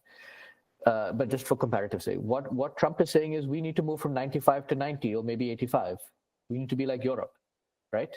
Why are the Europeans taking advantage of us, the US? So that is, he's using this as a bargaining chip. That doesn't mean the US will necessarily go, fall down that high. But all I'm saying is that the starting point for the US versus EU versus China is very different when it comes to questions of openness and protectionism. And so it sometimes falls on deaf ears.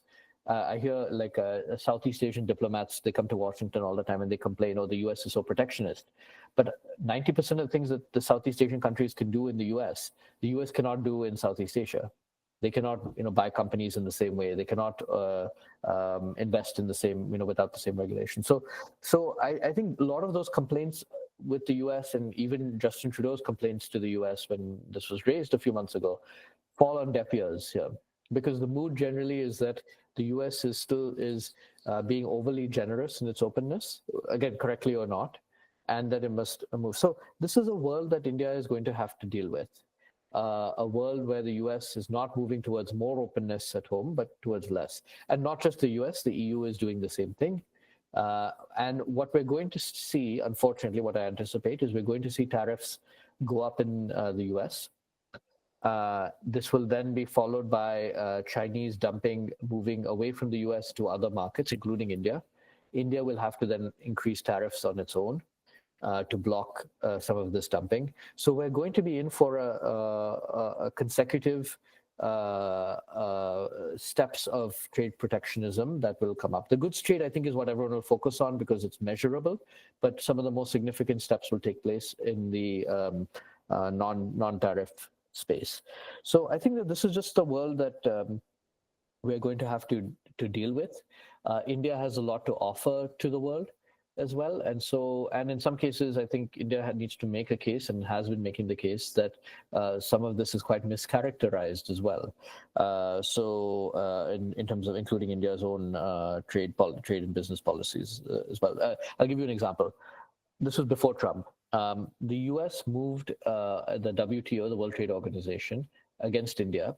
This was roughly 2015 or so, saying that India's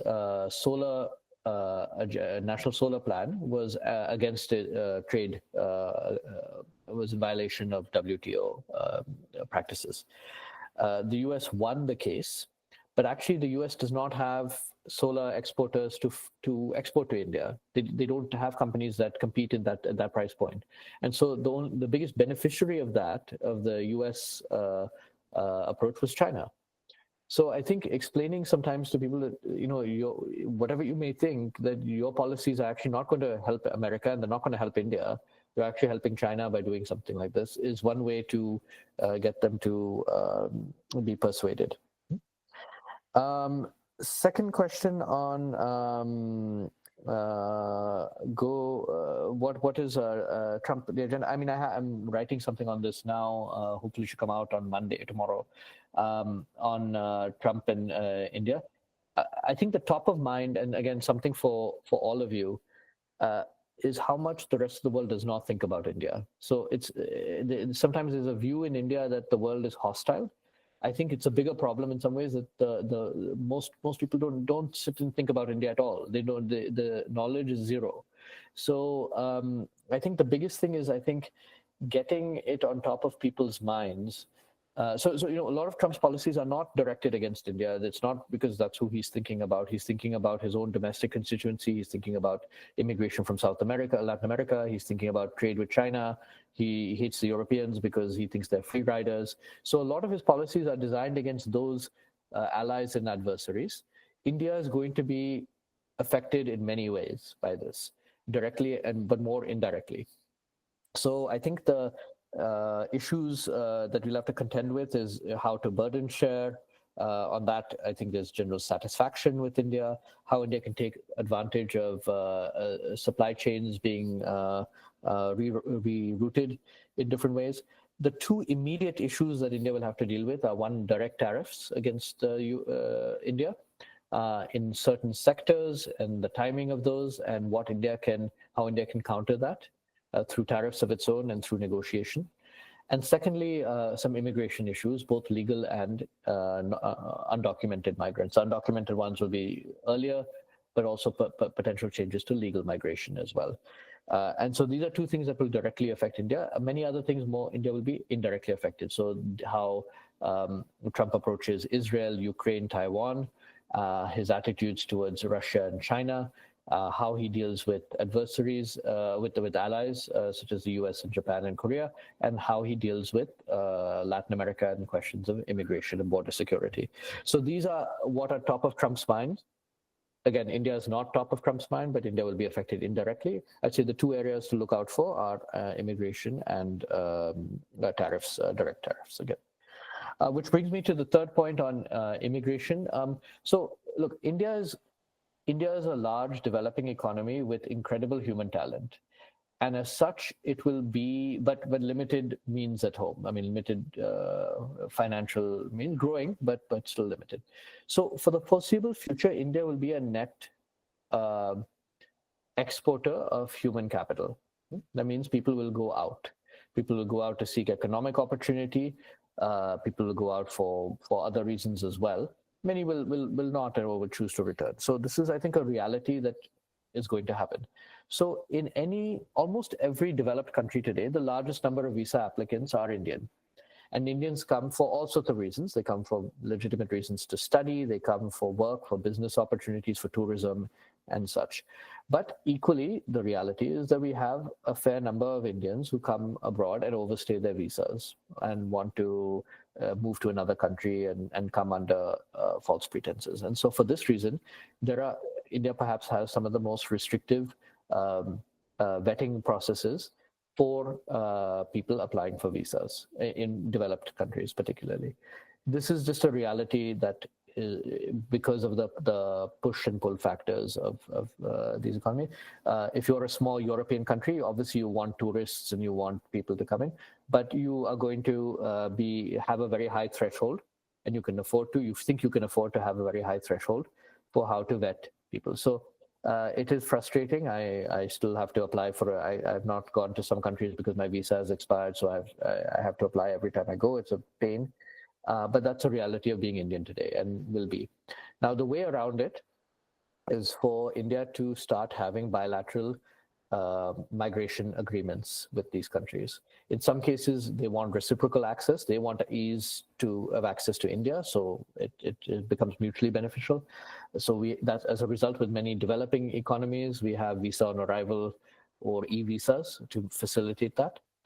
But in many other cases where they can afford to be more choosy, it's more difficult. And they're having a mobility agreement in place will improve the protocols for what happens when an Indian overstays their visa, when an Indian goes under how the Indian government can identify somebody if they're caught locally and the local authorities say that they are Indian. India needs to evidence that person is Indian before taking them back.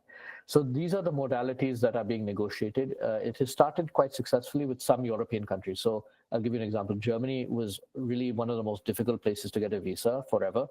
I spent so many hours at the German embassy getting just a short-term business visa, and they would give it for 2 days even after they got it.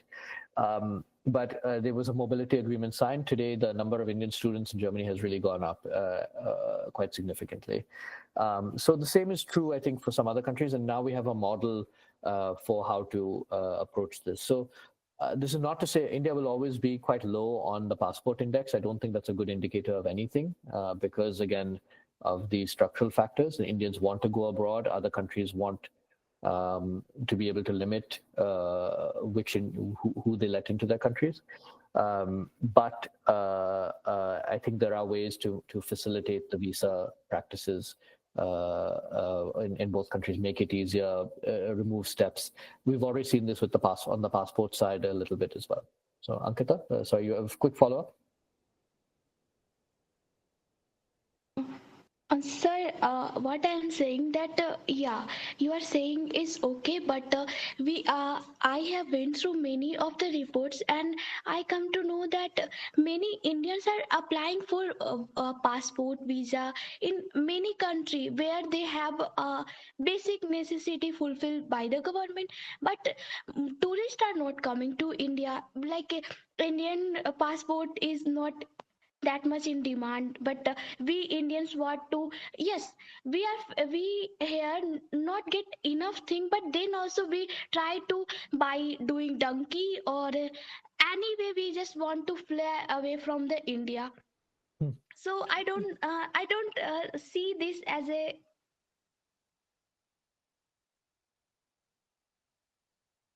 Sorry, you cut out a little bit, I think. But if I just understand, I'll just briefly answer this. But I think that there's a separate issue here, which is I think obviously India can do a much better job of attracting tourists and people. So visas is one area.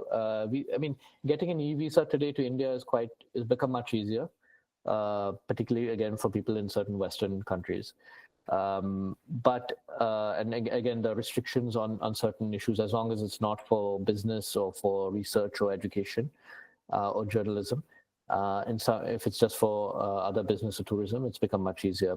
But I think there's some policy steps that can be done to make things easier. So for example, India for many years made it very difficult for chartered flights to come to India for various reasons. So even religious tourism, there are a lot of Buddhists who want to come to India for tourism purposes. They had restrictions, there were limitations on the number of flights to places like Bodh Gaya and other places that they wanted to come. And India made it very difficult for charter flights. Or similarly, people who want to come to Goa or Kerala for tourism purposes, there were initially restrictions on some of these things. So there are policy changes that can be done at home that would facilitate tourism. And, I personally think a lot more can be done. I was in Darjeeling a few months, 6 months ago. And the hotel I was staying at was completely full. It was all Indians. I didn't see a single foreigner there. So we need to do a lot more to make, and this is a wonderful, beautiful place. We need to do a lot more to make India a more attractive destination for people.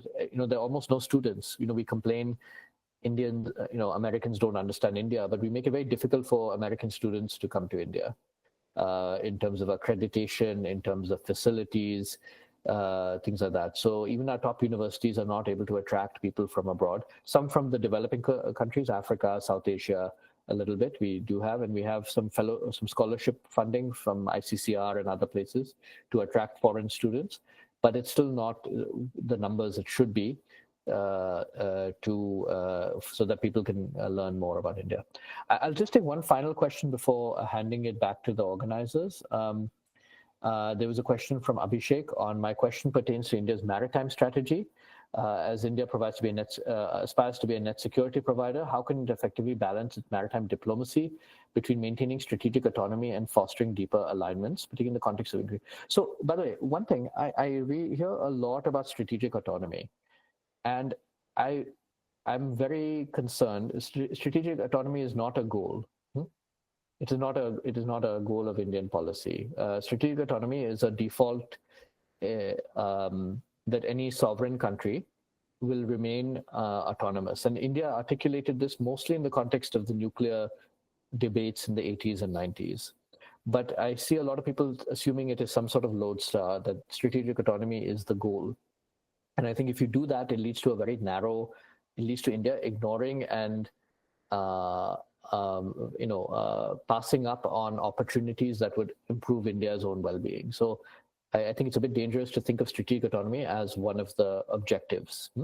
It's a means to an end, right? The question of maritime security this is the reality today.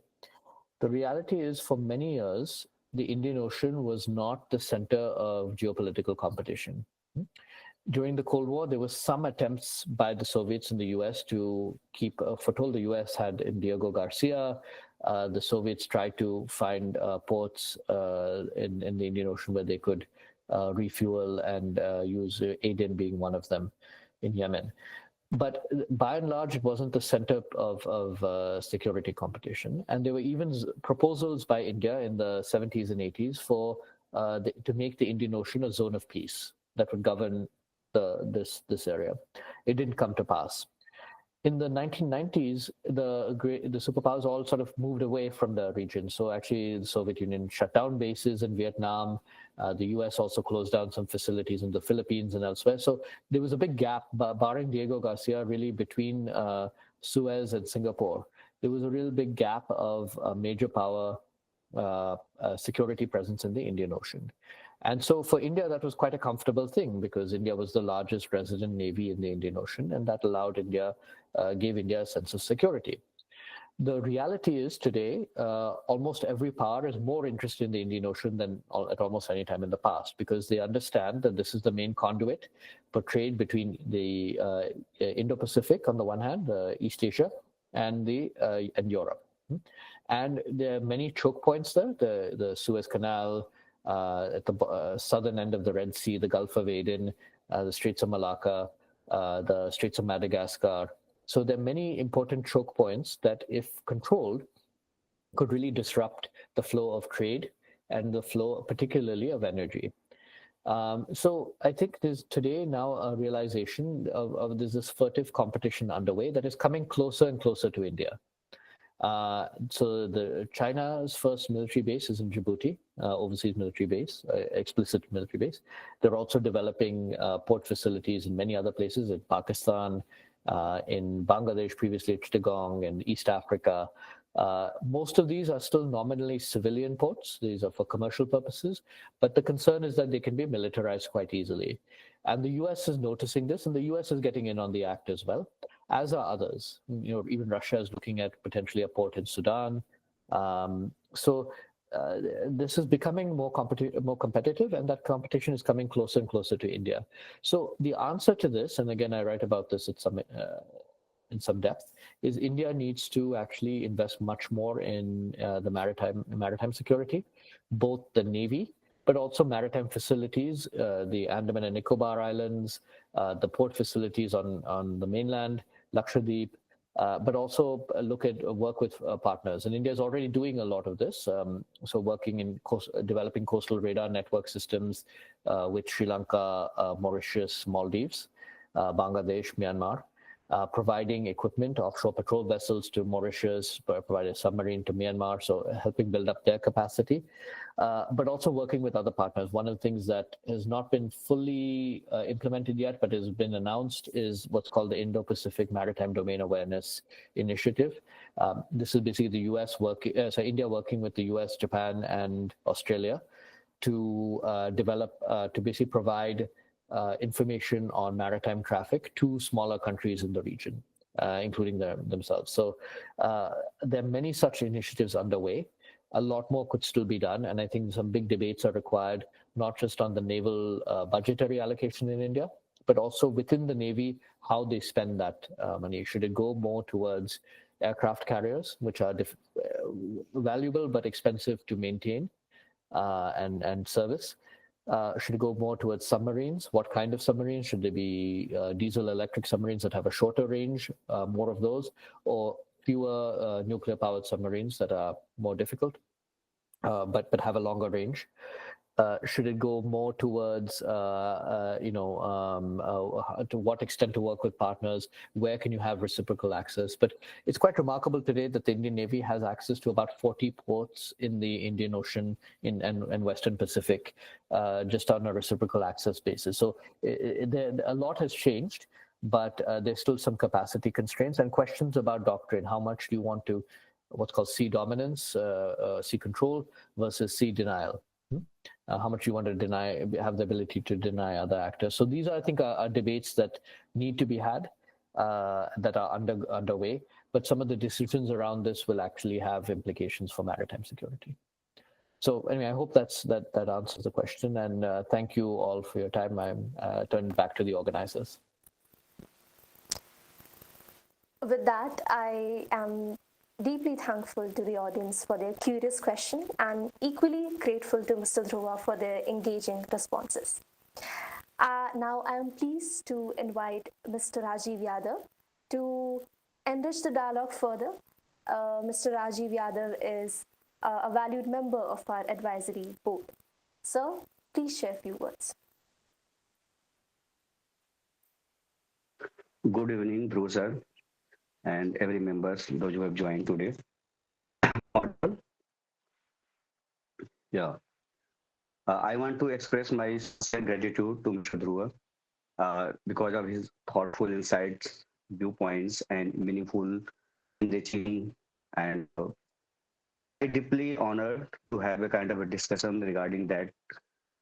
His book is not only, it is one of the most magnum opus book that has written. The book is entirely different from the other kind of book that there are so many books already written about the Indian foreign policy.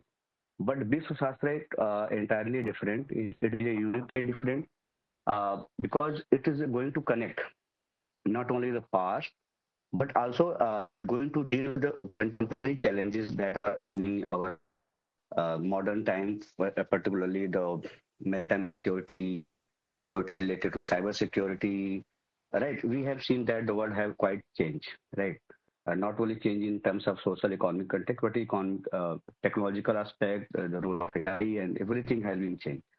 So book is dealing with both aspect also, right? From the multipolarity, we are living in the world of the multipolarity, where we have seen that the idea that is very much related to our how India can be a more powerful and how India can be put more right our viewpoints at the wise our global level. So that aspect, I want to thank Dhruv and his valuable, insightful comments and all the questions.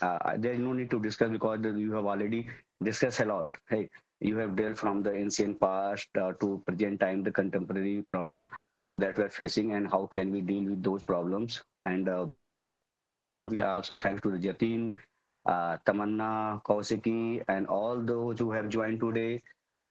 And I also thanks to the team of the CPRC. Chanakya Foundations, those who are conducting smooth webinar, those who are, and I also thanks those that who are joining from the very past.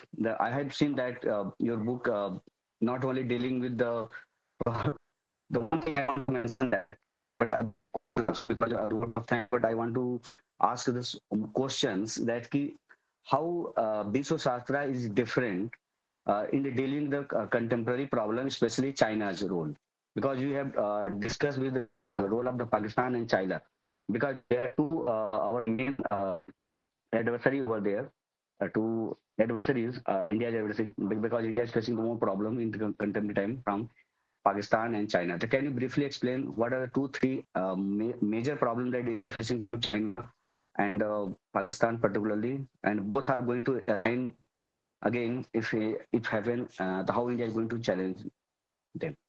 Thanks, individual. Thank you. I mean, I think thank you so much for your kind remarks. I just briefly, I could spend a whole lecture just talking about Pakistan and China. The Pakistan problem I define more narrowly because essentially what I do again in the historical section is try to show that Pakistan has a long history of using unconventional means to try and destabilize India, and it is for ideological reasons. Even if those what Pakistan has done has actually hurt Pakistan more over the long run than it has hurt India. So it continues, even though it is counterproductive in many ways, because it is ideological from Pakistan's point of view. So, and it is the use of non-state actors in the 1947 and 1971.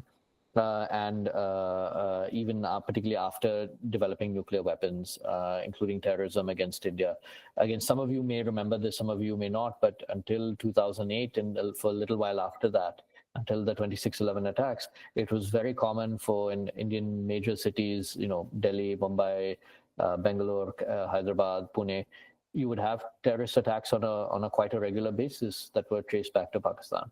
So fortunately that has come down, but now the attacks are focused on military targets, primarily in J&K and in Punjab a little bit. So this could come back, but there is this long history that Pakistan has and how to counter it. I advocate a carrots and sticks approach, that India must be prepared for countermeasures, including military countermeasures. And we saw that a little bit with the surgical strikes and with the Balakot strikes. But also needs to offer some carrots, which Pakistan has consistently rejected. So India has every prime minister from Vajpayee onwards has offered, from even before, has offered conciliatory policies towards Pakistan, and Pakistan has chosen to reject them. And they obfuscate the record. I mean, I've been in dialogues with Pakistanis. They tend to say, no, it is not sincere on this part or thing. But the reality is, again, what I've tried to spell out is this is the reality. Every time India has made a conciliatory effort, they have gone back on that. So I think a long-term carrots and sticks approach is about managing Pakistan. It's not about resolving Pakistan, because that resolution will ultimately require Pakistan, and particularly the Pakistan army, to take a fundamentally different approach. The second issue, the China one, is much more broad, and it covers really every chapter addresses it in some way, because I think the China challenge is a much bigger and much more existential challenge for India today. And it's only natural given that it's a rising global power on India's doorstep. And I talk about some of the broader problems with China's rise in behavior affecting many countries. But specific to India, I think there's the issue of the boundary, which many of you would be familiar with. Unfair economic and trade practices. We have a $100 billion deficit with China. Almost the size of our entire spending on the military we pay to China every year. And questions why Indian companies that are competitive in the US, Europe, elsewhere in the Gulf, why are they not competitive in China? So I think that there's some serious issues on the economic and trade side.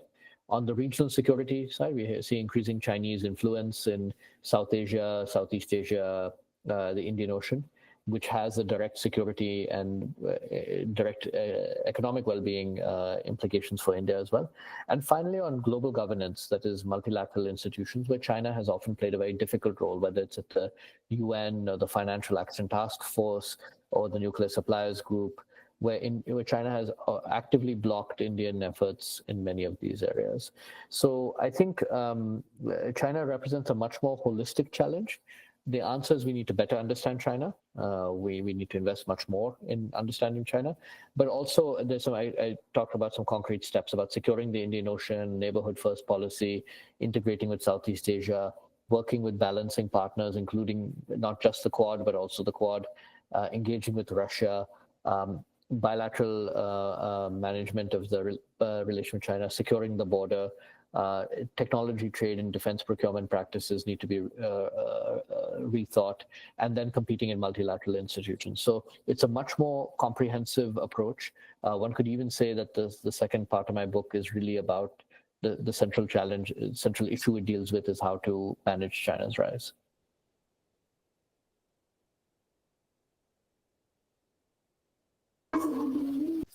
Okay, so thank you so much, Dhruva sir. Also, Rajiv sir, it was very insightful to listen to this lecture. I'm very glad that what I have noticed is like how you mentioned technological innovation, the robust infrastructural development needs, the complexity of the globalization, also that to ensure maritime security and to cater the developing robust defense strategies needs in this competitive geopolitical landscape. So I guess, yeah, the pursuit of the national strategic interest of contemporary India lies in a proactive and multifaceted approach. So I guess not to expand it further, I guess we can conclude it here. Thank you so much. Thank you so much for your time, and thank you to all for your patience. And thank you so much. Goodbye. Yeah.